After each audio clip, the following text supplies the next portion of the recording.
quando eu vou pensar se a cetamina é uma boa opção para você, para um familiar, para um amigo que esteja sofrendo de depressão.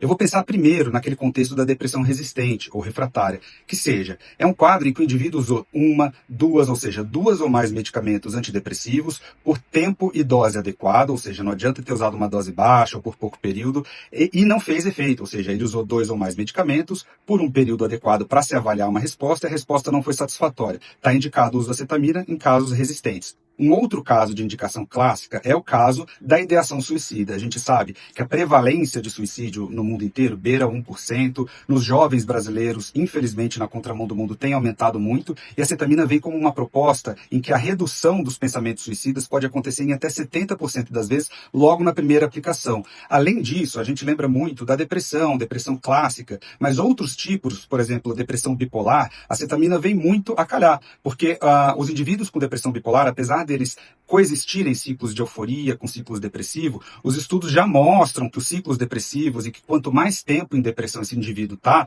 mais grave o quadro vai ser, mais prejuízo neuronal, mais perda de massa cinzenta esse indivíduo vai ter. Ou seja, tratar a depressão, que muitas vezes no paciente bipolar é uma depressão mais crônica, mais grave, a cetamina se torna um grande aliado. Além disso, outros estudos têm demonstrado um benefício em questões de polifarmácia, ou seja, pacientes que usam muitas medicações, que têm muitos efeitos colaterais, e que pode ser uma estratégia para redução de dose ou para manutenção de menor quantidade possível de medicamentos. Ou seja, essas indicações são clássicas, são aprovadas, estão em guidelines como padrão ouro já. Depressão que não responde, depressão resistente, quadros de pensamento, intenção ou até atitude que beira o suicídio, depressão bipolar e outros estudos aí para dependência química, para transtorno de estresse pós-traumático, que ainda carecem um pouco mais de avaliação. Então, se você ou algum conhecido conhece alguém que está nessa linha, que talvez tenha experimentado medicamentos, ou que tenha muitos colaterais, ou que até tratou, melhorou um pouco, mas não melhorou totalmente, é um bom produto e uma intervenção segura e disponível.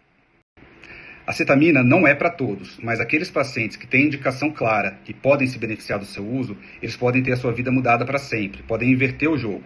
Diante disso, eu gostaria de explicar resumidamente o que é a cetamina, qual sua implicação e quais são os pormenores dentro do quadro da saúde mental.